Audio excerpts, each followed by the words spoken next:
David, why don't you tell us a truth story, be it personal or professional, about something, a truth that you either were ignoring or sometimes we're just not aware of things or that you weren't aware of, that once you were able to accept it, that you had a breakthrough. All right, I'm gonna tell an embarrassing story Okay. that's very fresh for me, and it involves a social taboo, which is why it's embarrassing. Okay. I live in the mountains.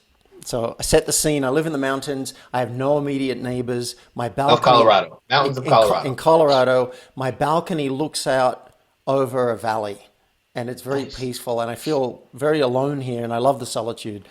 I do have a tenant who lives below me, Okay. so there's that.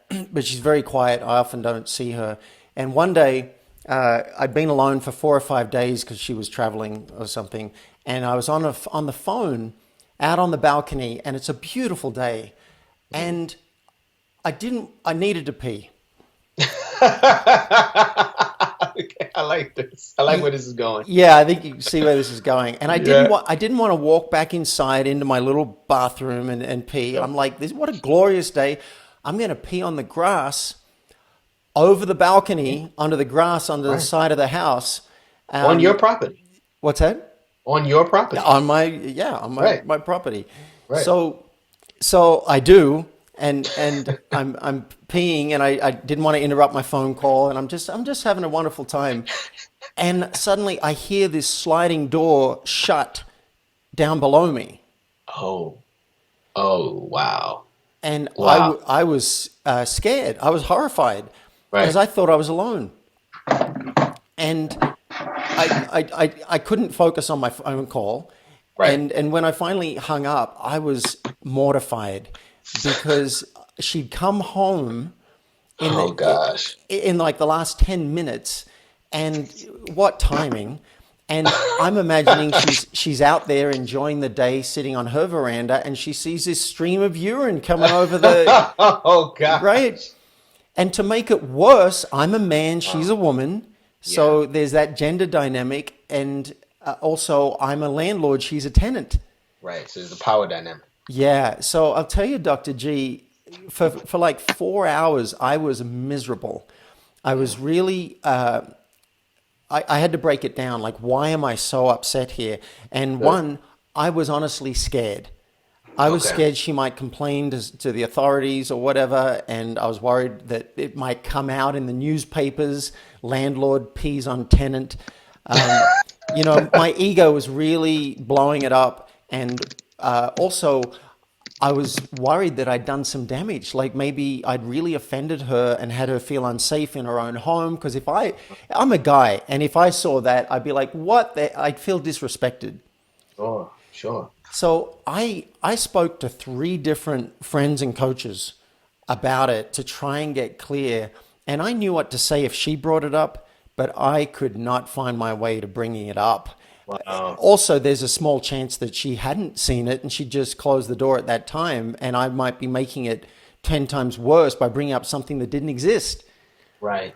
Right. Now, did she when the door closed? Was it a slamming or was it a soft close? So you can really tell.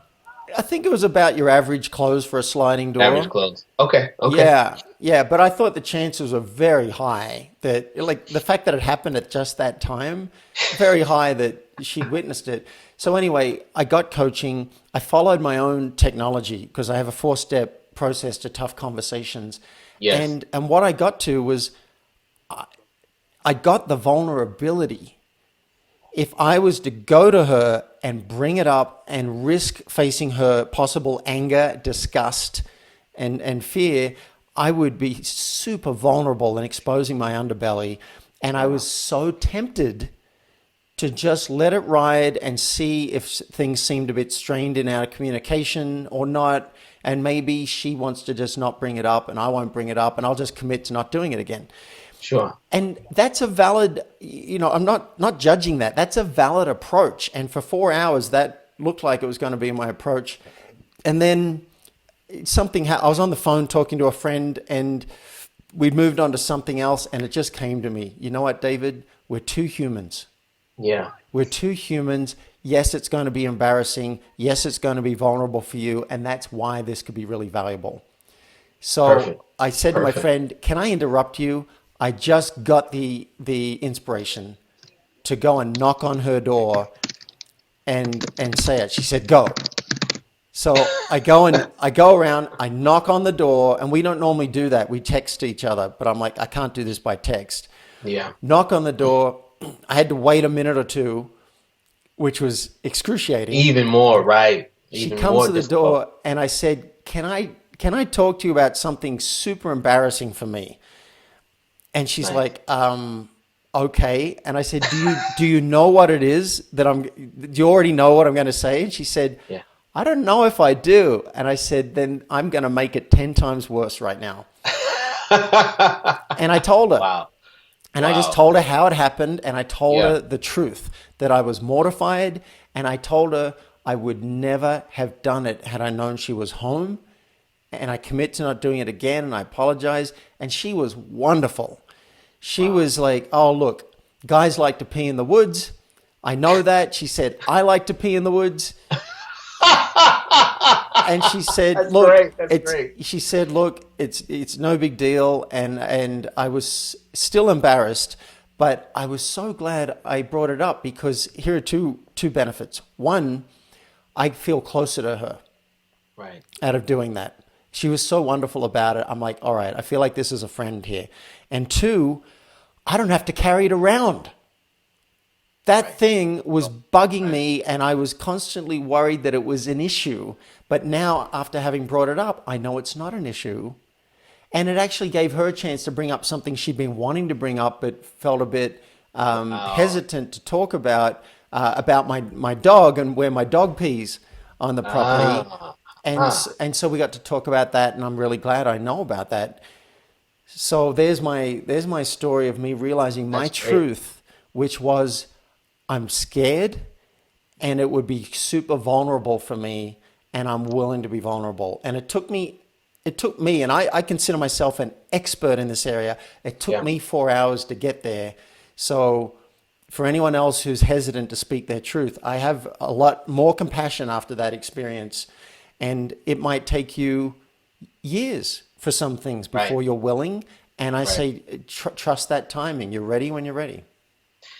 And I think that was a really great example because it was something in the moment, right? That just happened in day to day. Like there's no like sometimes we have these type of truth epitomes with our parents or with some really strong situational relationship. I was molested when I was a kid, and it took me a long time to sort of come to grips with the truth around that about how I felt about myself in the world. Right? That these are sort of like bigger things, but what you're talking about is so beautiful because it's really just a small thing that happened, and it really illustrates that every day there can be little truths that we can ignore or that we can tap into ourselves and get some benefit out of it if we choose to take that step. So that was great. Yes, what I don't like about the story, just from an educational or instructive point of view, is it's kind of a rare experience.